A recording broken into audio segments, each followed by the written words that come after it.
Good evening, St. Paul United Church of Christ and friends. I am the Reverend Michelle Torigian, the senior pastor of St. Paul United Church of Christ in Belleville, Illinois, and we welcome you to our Good Friday Tenebrae service tonight. Thank you for being here. We would like to invite you to our Easter morning service at 9 a.m. It will also be here on Facebook Live, on YouTube, and will be on Jubilee 960 a.m. at 9 a.m. live. We also want to ask for you to invite your friends to watch our worship, and please let us know if there's any prayer request you might have. We also thank you very much for your donations, and if you are able to support the church, we continue to minister during this time of quarantine. You can send your pledge or a donation to the church, or you can send or rather make a donation online at the link below. We thank you for being here this evening. And let's take a moment to breathe in God within us and breathe out God surrounding us. And let us prepare our hearts, our minds, and our souls for worship.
This reading is the Posth. It's a translation that's in the UCC Book of Worship. O gracious light, pure brightness of the eternal Creator in heaven, O Jesus Christ, holy and blessed. Now as we come to the setting of the sun and our eyes behold your vesper light, we sing your praises, holy God, one in Trinity. You are worthy at all times to be praised by happy voices, O Christ of God, O giver of light, and to be glorified through all the worlds. Our first reading tonight comes from Matthew chapter 26, verses 30 through 46. Then, after singing the Hallel, they walked out to the Mount of Olives. Just then Jesus said to them, "Tonight you will all fall away because of me. For Scripture says, 'I will strike the shepherd, and the sheep will be scattered.' But after I have been raised, I will go on to Galilee ahead of you." Peter responded, "Though all may fall away because of you, I never will." Jesus replied, "The truth is, before the cock crows tonight, you will deny me 3 times. Peter said, "Even if I must die with you, I will never disown you." And all the other disciples said the same. Then Jesus went with them to a place called Gethsemane and said to the disciples, "Stay here while I go over there and pray." Jesus took along Peter, James, and John and started to feel grief and anguish. Then he said to them, "My soul is deeply grieved, to the point of death. Please stay here and stay awake with me." Jesus went on a little further and fell prostrate in prayer. "Abba, if it is possible, let this cup pass me by, but not what I want, what you want." When Jesus returned to the disciples, he found them asleep. He said to Peter, "Couldn't you stay awake with me for even an hour? Be on guard and pray that you may not undergo trial. The spirit is willing, but the body is weak." Withdrawing a second time, Jesus prayed, "Abba, if this cup cannot pass me by without my drinking it, your will be done." Once more, Jesus returned and found the disciples asleep. They could not keep their eyes open. Jesus left them again, withdrew somewhat, and prayed for a 3rd time, saying the same words as before. Finally, Jesus returned to the disciples and said to them, "Are you still sleeping? Still taking your rest? The hour is upon us. The chosen one is being betrayed into the hands of sinners. Get up. Let us be on our way. Look, my betrayer is here." Stay with me, remain here with me, watch and pray, watch and pray. Stay with me, remain here with me, watch and pray, watch and pray. Stay with me, remain here with me, watch and pray, watch and pray.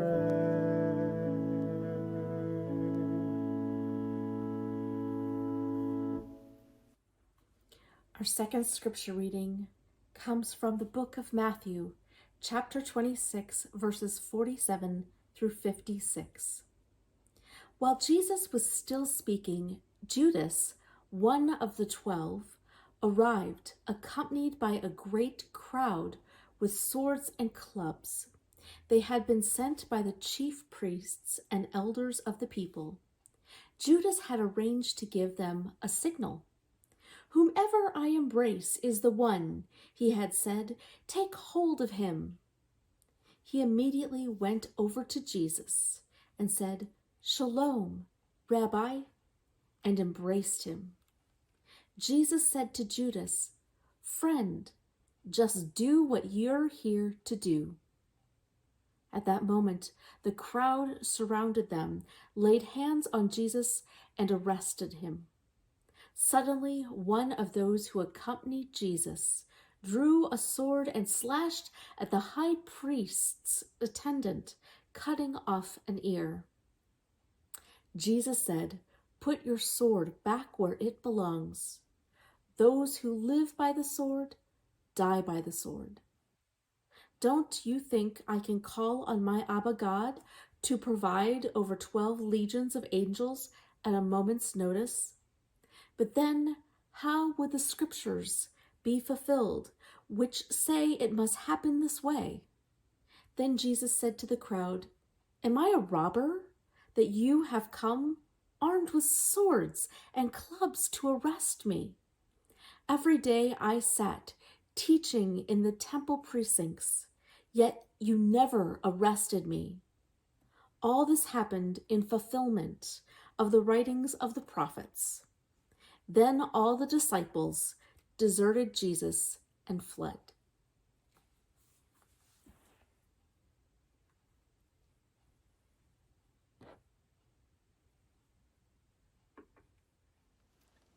Our third reading this evening comes from Matthew chapter 26, verses 57 through 75.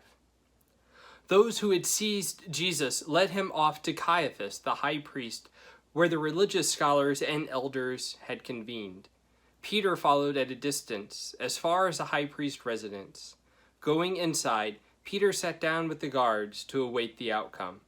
The chief priest, with the whole Sanhedrin, were busy trying to obtain false testimony against Jesus, so that they might put him to death.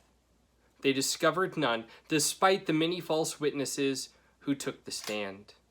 Finally, two came forward, who stated, "This man has declared, I can destroy God's sanctuary and build it in 3 days." The priest rose and addressed Jesus. "Have you no answer? What about this testimony leveled against you?" But Jesus remained silent. The high priest then said to him, "I order you to tell us under oath before the living God whether or not you are the Messiah, the firstborn of God. You have said it yourself." Jesus replied, "But I tell you, soon you will see the chosen one seated at the right hand of the power and coming on the clouds of heaven." At this, the high priest tore his robes and said, "Blasphemy! What further need have we for a witness? You yourselves have heard the blasphemy. What is your verdict?" They responded, "He deserves death." Then they spat at his face and struck him with their fist. Others slapped Jesus, saying, "Play the prophet for us, Messiah. Who struck you?" While this was happening, Peter was sitting in the courtyard. One of the attendants came over and said, "You were with Jesus, the Galilean, too, weren't you?" But Peter denied it in front of everyone. He said, "I don't know what you're talking about." When Peter went out to the gate, another attendant saw him and said to those nearby, "This one was with Jesus of Nazareth." Again, he cursed and denied it. "I don't know him." A little while later, some bystanders came over to Peter and said, "You certainly are one of them. Even your accent gives you away." At that, Peter began cursing and swore, "I don't know the man." Just then, a rooster began to crow, and Peter remembered the prediction Jesus had made. "Before the rooster crows, you will disown me 3 times. Peter went out and cried bitterly.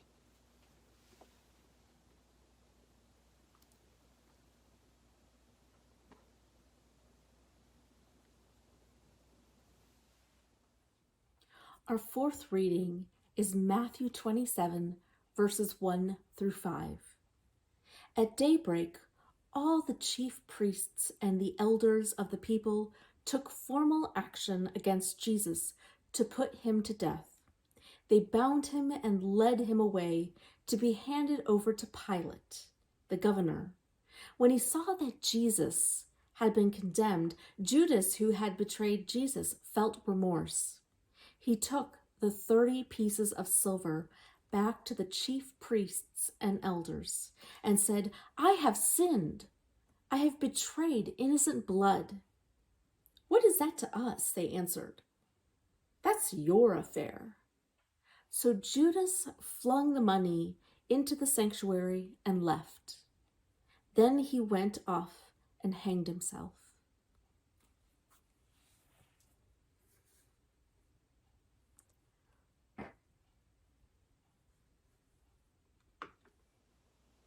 Our fifth reading comes from Matthew chapter 27, verse 6 through 23. The chief priest picked up the silver, observing, "It's against the law for us to deposit this in the temple treasury, since it is blood money." After some discussion, they used the money to buy Potter's Field as a cemetery for foreigners. That is why that field, even today, is called Blood Field. On that occasion, what was said, though, through Jeremiah the prophet was fulfilled. They took 30 pieces of silver, the price for the one whose price was set by the children of Israel, and they paid it out for Potter's Field, just as the Most High commanded me. Then Jesus was arraigned before Pontius Pilate, the governor, who questioned him, "Are you the king of the Jews?" Jesus replied, "You say that I am." Yet, when Jesus was accused by the chief priests and elders, he made no reply. Pilate said to Jesus, "Surely you hear how many charges they bring against you."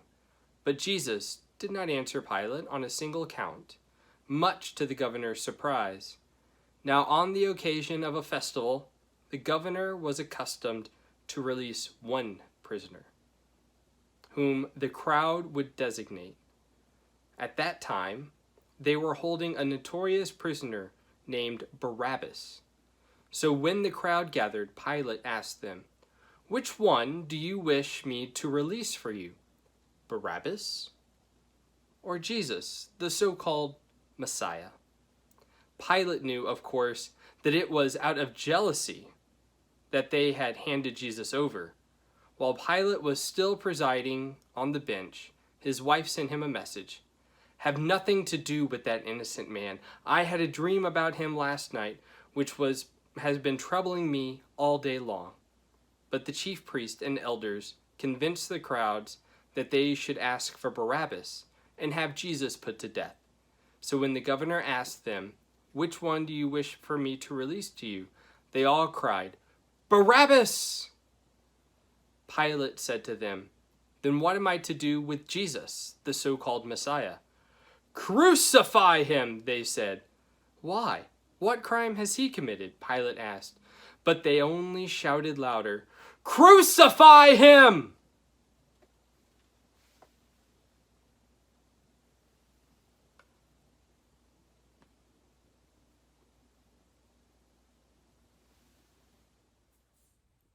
Our sixth reading comes from the book of Matthew, chapter 27, verses 24 through 31.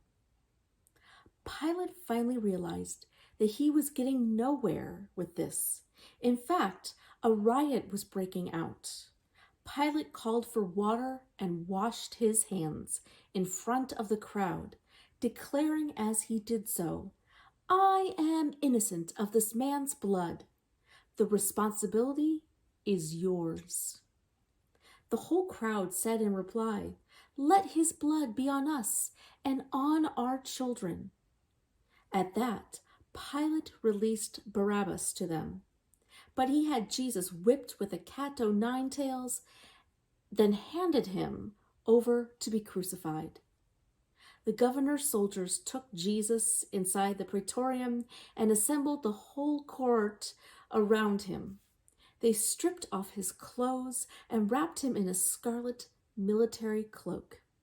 Weaving a crown of thorns, they pressed it onto his head and stuck a reed in his right hand. Then they began to mock Jesus by dropping to their knees, saying, "All hail, King of the Jews!" They also spat on him. Afterward, they took a hold of the reed and struck Jesus on the head. Finally, when they had finished mocking him, they stripped him of the cloak, dressed him in his own clothes, and led him off to the crucifixion.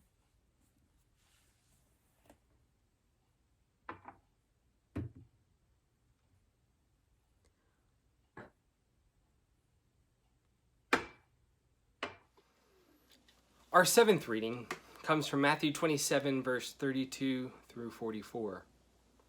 On their way out, they met a Cretan named Simon, whom they pressed into service to carry the cross.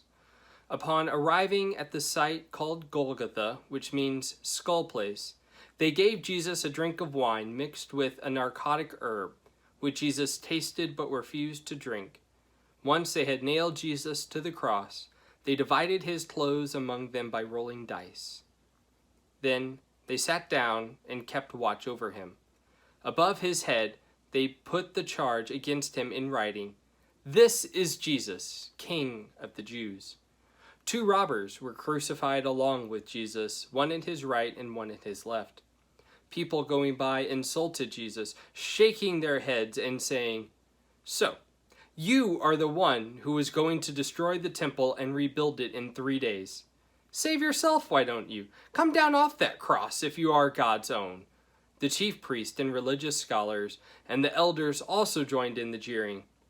"He saved others, but he cannot save himself. So he's a king of Israel.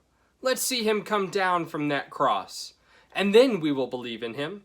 He trusts in God. Let God rescue him now, if God is happy with him. After all, he claimed to be God's own." The robbers who had been crucified with Jesus jeered at him the same way.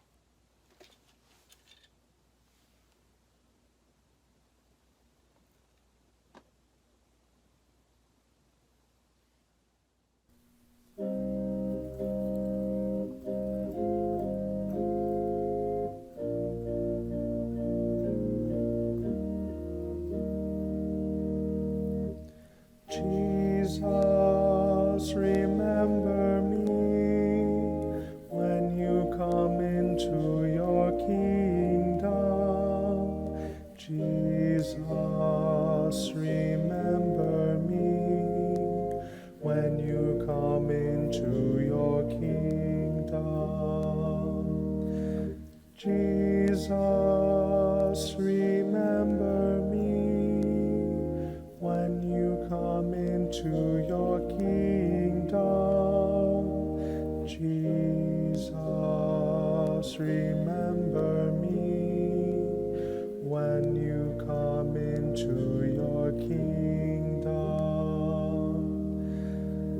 Jesus, remember me when you come into your kingdom.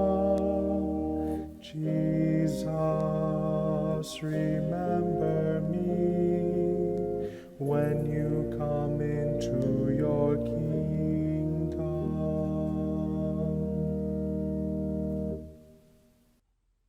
Our eighth reading comes from the book of Matthew, chapter 27, verses 45 through 50. At noon, a darkness fell over the whole land until about 3 p.m. At that hour, Jesus cried out with a loud voice, "Eli, Eli, lama sabachthani," which means, my God, why have you forsaken me?" This made some of the bystanders who heard it remark, "He is calling for Elijah."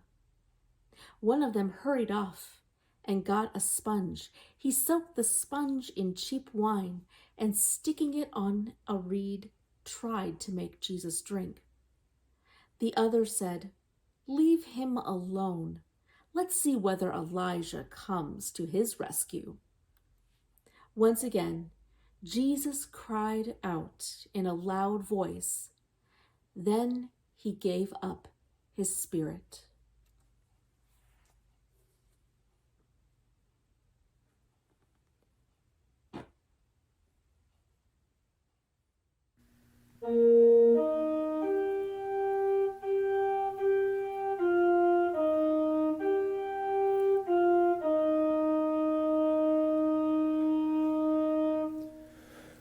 Were you there when they crucified my Lord?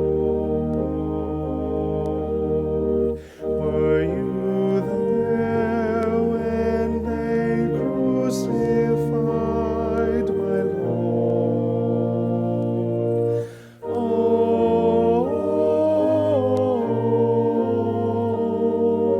sometimes it causes me to tremble, tremble, tremble. Were you there when they crucified my Lord?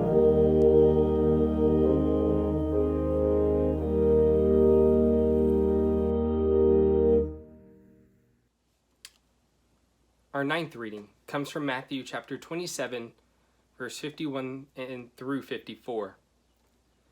Suddenly, the curtain in front of the Holy of Holies was ripped in half from top to bottom. The earth quaked, boulders were split, and tombs were opened. Many bodies of Holy One who had fallen asleep were raised. After Jesus' resurrection, they came out of their tombs and entered the holy city and appeared to many. The centurion and his cohort, who were standing guard over Jesus' body, were terror-stricken and at seeing the earthquake and all that was happening, and said, "Clearly, this was God's own Son."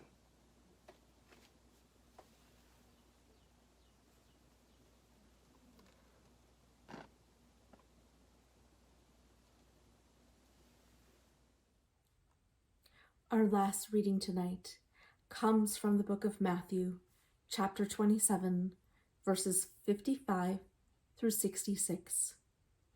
A group of women were present, looking on from a distance. These were the same women who had followed Jesus from Galilee as ministers to him. Among them were Mary of Magdala, Mary the mother of James and Joseph, and the mother of Zebedee's children. When evening fell, a wealthy man from Arimathea named Joseph, who had become a disciple of Jesus, came to request the body of Jesus. Pilate issued an order for its release. Taking the body, Joseph wrapped it in fresh linen and laid it in his own tomb, which had been hewn out of the rock. Then Joseph rolled a huge stone across the entrance of the tomb and went away. But Mary of Magdala and the other Mary remained sitting there, facing the tomb. The next day, the one following the day of preparation, the chief priests and the Pharisees called at Pilate's residence and said, "We recall that while he was still alive, the impostor made the claim, 'After 3 days, I will rise again.' Therefore, please issue an order to keep the tomb under surveillance until the 3rd day. Otherwise, Jesus' disciples might go and steal his body and tell the people Jesus has been raised from the dead. This final deception would be worse than the first." Pilate said to them, "You have a guard. Go and secure the tomb as best you can." So they went to seal the tomb and post a guard.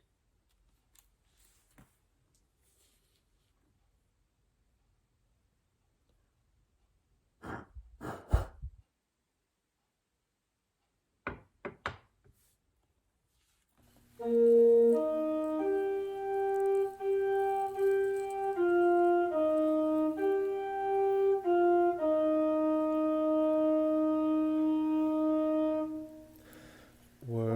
you there when they laid him in the tomb? Were you there when they laid him in the tomb? Oh,